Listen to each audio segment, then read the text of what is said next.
حديث عثمان رضي الله عنه أنه قال النبي صلى الله عليه وسلم إن الله حرم على النار من قال لا إله إلا الله يبتغي بذلك وجه الله.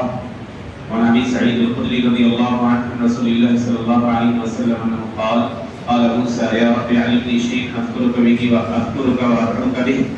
قال قل يا موسى لا إله إلا الله. قال يا رب كل عبادك يقولون هذا. قال يا موسى لو أن السماوات السبع وعامرهن غيري والأرضين السبع في كفتك ولا إله إلا الله في كفتك ما نبهن لا إله إلا الله. رواه ابن حبان وصححه.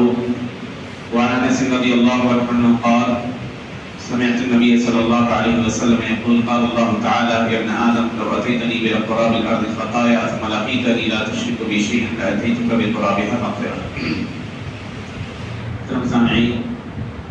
کتاب التوحید کا دوسرا باب چل رہا ہے، توحید کی فضیلت اور اس کے ذریعے اللہ تعالیٰ کیسے گناہوں کو مٹاتا ہے اس کا بیان. کچھ باتیں کل کے درس میں گزری ہیں، آج بقیہ باتیں. صحیحین میں حضرت عثمان بن مالک رضی اللہ عنہ کی حدیث نقل کی گئی ہے. نبی صلی اللہ علیہ وسلم نے فرمایا ان اللہ حرم علی النار من قال لا الہ الا اللہ یبتغی بذلک وجہ اللہ. اللہ نے اس شخص کو جہنم پر حرام کر دیا ہے جو شخص لا الہ الا اللہ کہتا ہے اللہ کو خوش کرنے کے لیے، اللہ کی رضامندی کو حاصل کرنے کے لیے. اور دوسری حدیث حضرت ابو سعید الخدری رضی اللہ عنہ کی ہے، وہ اللہ کے نبی صلی اللہ علیہ وسلم سے روایت کرتے ہیں. اللہ کے نبی نے فرمایا کہ حضرت موسیٰ علیہ السلام نے اللہ تعالیٰ سے کہا کہ اے اللہ علمنی شیئا، مجھے کچھ چیز سکھائیے، کوئی دعا، ایسی دعا سکھائیے اس کے ذریعے میں آپ کو یاد کروں اور آپ کو پکاروں. تو اللہ نے کہا یا موسیٰ قل لا الہ الا اللہ، اے موسیٰ کہیے لا الہ الا اللہ. تو حضرت موسیٰ کو لگا کہ کوئی نئی بات سکھائی جائے گی. انہوں نے کہا کہ اللہ کل عبادک یقولون هذا، تیرے سارے بندے تو یہی کہتے ہیں، کوئی اسپیشل دعا ہونی چاہیے میرے لیے. کہا یا موسیٰ، اے موسیٰ اگر ساتوں آسمان اور ساتوں زمین کو ایک ترازو کے ایک پلڑے میں رکھ دیا جائے اور لا الہ الا اللہ کو ایک پلڑے میں رکھ دیا جائے تو لا الہ الا اللہ غالب آ جائے گا، بھاری پڑ جائے. یہ کلمہ اتنا عظیم ہے. اور تیسری حدیث ہے حضرت انس رضی اللہ عنہ کی، وہ کہتے ہیں کہ میں نے نبی صلی اللہ علیہ وسلم سے فرماتے ہوئے سنا کہ اللہ تعالیٰ قیامت دن کہے گا کہ اے انسان تم زمین بھر اگر گناہ لے کر میرے پاس آؤ اور اس حال میں کہ تو نے میرے ساتھ کسی کو شریک نہیں ٹھہرایا ہے تو میں اتنے ہی مغفرت لے کر تمہارے پاس آؤں. یہ تینوں حدیثیں اس بات کے اوپر دلالت کرتی ہیں کہ جو بندہ دل سے لا الہ الا اللہ کہتا ہے خالصا من قلبہ، خلوص کے ساتھ، اور خالصا من قلبہ یا اللہ کو خوش کرنے کے لیے اس طرح کے جملے پر دھیان دینے کی ضرورت ہے کیونکہ یہیں سے گمراہی کا دروازہ بھی شروع کر. بہت سارے فرقوں نے صرف لا الہ الا اللہ کہا جس نے جنت میں چلا گیا، اس کو لے کر بہت سارے فرقے گمراہی کے شکار ہوں. اور جیسے کہ کل بات گزری ہے کہ لا الہ الا اللہ کے کچھ تقاضے ہیں، ان تقاضوں کو بندہ پورا کرے گا تو انشاءاللہ جنت میں جائے. تقاضوں میں کمی کرے گا، کوتاہی کرے گا، کبیرہ گناہ کا ارتکاب کرے گا جیسے کہ کل بات آئی تو اپنے گناہوں کی سزا بھگت کر پھر انشاءاللہ آخر میں جنت میں جائے. وہ جنت میں جائے گا لیکن گناہوں کی سزا بھگت کر. اس کا معاملہ اللہ کے اوپر ہوگا، اللہ چاہے تو بخش بھی سکتا ہے. اور لا الہ الا اللہ کی شرط کو سمجھنے کی ضرورت ہے کیونکہ آج کے زمانے میں بھی دنیا میں بہت سے گمراہ لوگ ایسے ہیں جو اسی کلمے کو بنیاد بنا کر نعوذ باللہ بہت سارے مسلمانوں کو نہ صرف کافر کہتے ہیں بلکہ ان کی جان اور مال کو اپنے لیے حلال سمجھتے ہیں. عرب دنیا میں دیکھ لیجیے بہت سارے گمراہ فرقے ہیں. آپ جانتے ہیں 10 سال پہلے کس طرح کا طوفان اٹھا تھا شام اور عراق میں، اور اسلام کے نام پر اسلام کو کس طرح بدنام کیا گیا تھا. خوارج کی وہ جماعت جس کی شروعات حضرت علی رضی اللہ عنہ کے زمانے میں ہوئی تھی. اور خوارج یہ اسلام کا وہ فرقہ ہے، خوارج کا مطلب ان پر نکل جانے والی جماعت. ان کا جو لیڈر تھا یا کہہ دیجئے ان کے فکر کا جو نمائندہ تھا وہ اللہ کے نبی کے زمانے میں موجود تھا جس کا نام ذکر کیا محدثین ذوالخویصرہ التمیمی. اللہ کے نبی صلی اللہ علیہ وسلم نے مال غنیمت کو لوگوں کے درمیان بانٹا تو اللہ کے نبی صلی اللہ علیہ وسلم نو مسلموں کو زیادہ دیتے تھے، جیسے کہ بات گزری ہے عشاء کے 10 میں بات آئی تھی، جو نئے نئے مسلمان ہوتے تھے ان کو زیادہ دیتے تھے. یہ شخص آیا اور کہا محمد صلی اللہ علیہ وسلم سے کہ یا محمد اتق اللہ وعدل، اے محمد اللہ سے ڈریے اور انصاف کیجیے. اللہ کے نبی کو کوئی کہے کہ اللہ سے ڈریے اور انصاف کیجیے، صحابہ کی بڑی کمائی کو گزری یہ بات.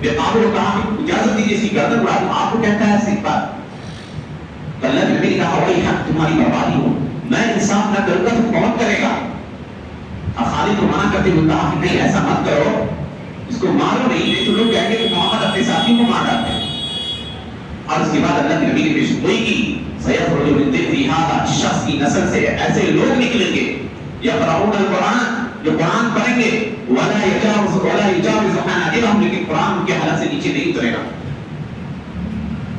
صحابہ کو کہا اللہ کے نبی نے تحجرون صلاتکم عند صلاتهم، اتنے نمازی ہوں گے یہ لوگ کہ نمازوں کی نشانی سے ان کی پیشانی پہ پھیلے پڑے ہوں گے.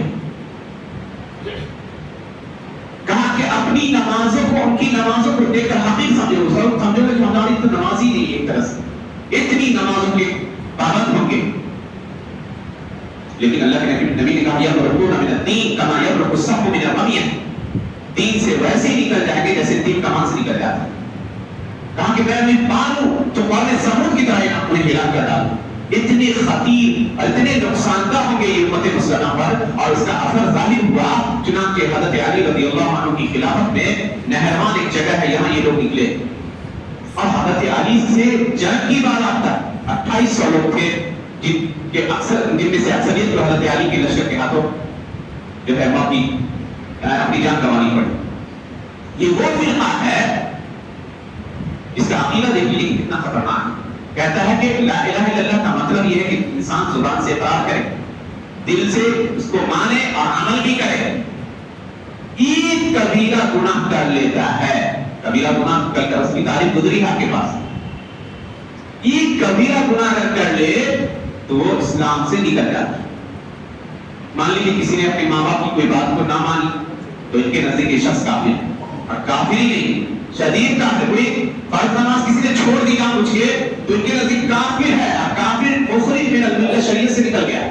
اب شریعت سے نکل گیا، یہ لوگ کیا کرتے ہیں؟ ایسے شخص کی جان اور مال کو حلال سمجھتے ہیں، ان کی بیویوں کو اپنی لونڈی بنا لیتے ہیں.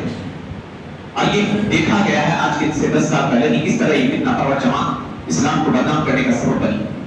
دین میں وسطیت، ماڈرن ہے، دین معتدل ہے، اس کو سمجھاتا ہے. اسی کے بعد سے ایک اور جماعت جس کو معتزلہ کہا جاتا ہے. ان جماعتوں کے عقیدے کا تذکرہ کرنا اس لیے ضروری محسوس ہوتا ہے کیونکہ اس کے باقیات یا اس کے آثار آج بھی ہمارے زمانے میں لوگ موجود ہیں. یہ لوگ بھی کہتے ہیں کہ اگر کوئی شخص ایمان لانے کے بعد دل سے اقرار، زبان سے اقرار کرے، دل سے مانے اور عمل بھی کرے، اگر ایک کبیرہ گناہ کر لیتا ہے تو ان دونوں جماعتوں کے نزدیک وہ ہمیشہ ہمیشہ کے لیے جہنمی والعیاذ باللہ.